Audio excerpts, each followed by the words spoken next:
A leading figure in British business is warning the move to working from home is creating a generation who are not doing proper work. Stuart Lord Rose, who's run some of the UK's biggest businesses, told the BBC's Panorama programme that remote working is part of the general decline in the economy. Our employment correspondent Zoe Conway reports. Hospital Records is an independent music label in London. I can't help but have this nagging feeling that sort of continual remote working has affected our bottom line. Chris is introducing a new policy. All his staff have to come into the office for 3 days a week rather than 2.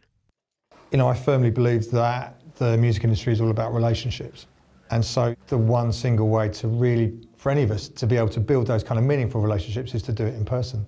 Chris believes coming into the office more will help their young workforce. Being able to be in the office around kind of like all my colleagues and stuff, it's just obviously more inspiring and get a lot more done. Let's say you get a new boss and they decide that you have to come in 5 days a week. What would you say to them?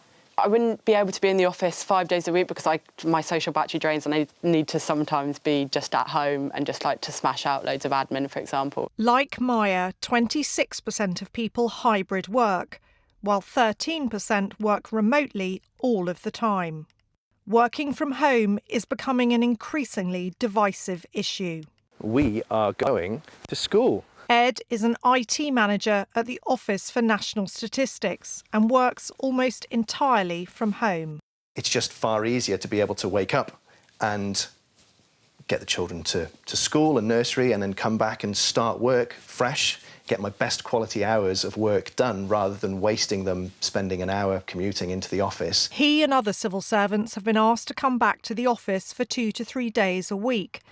But along with other members of the PCS union, he's refusing to go back in and is continuing to work at home. For a nurse, there is literally no choice whether they go onto the hospital ward. And their taxes are paying your salary. Do you think there's a problem there? The best use of taxpayers' money is whatever can be done that delivers the best value for the public. The ONS says it believes that a reasonable level of office attendance is in the best interests of the ONS, and it helps to build working relationships and innovation.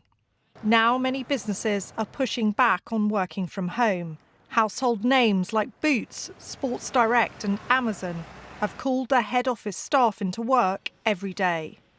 Lord Rose used to run Marks & Spencer and until recently was chairman of Asda. We are creating a whole generation, and probably a generation beyond that, of people who are used to actually not doing what I call proper work. But what about people with young kids who need that flexibility? People who drive trains have to go to work. People who work in operating theatres have to go to work. People who work in service industries like retail have to go to work, and others don't. Well, you know, what's different? They have children, they have problems, they have issues. You deal with it. But the government disagrees. It says its new employment rights bill will make it harder for employers to turn down requests to work from home. And we know that for lots of people, particularly those with caring arrangements, actually the opportunity to work flexibly really makes a difference for them. What we're hearing from a lot of the most progressive businesses is actually they really see the benefits of home working. It certainly helps them improve their recruitment, and it also improves retention. The rise of working from home has shifted the balance of power between workers and their bosses. But some employers are now pushing back. The future of how and where we work is far from settled. Zoe Conway, BBC News.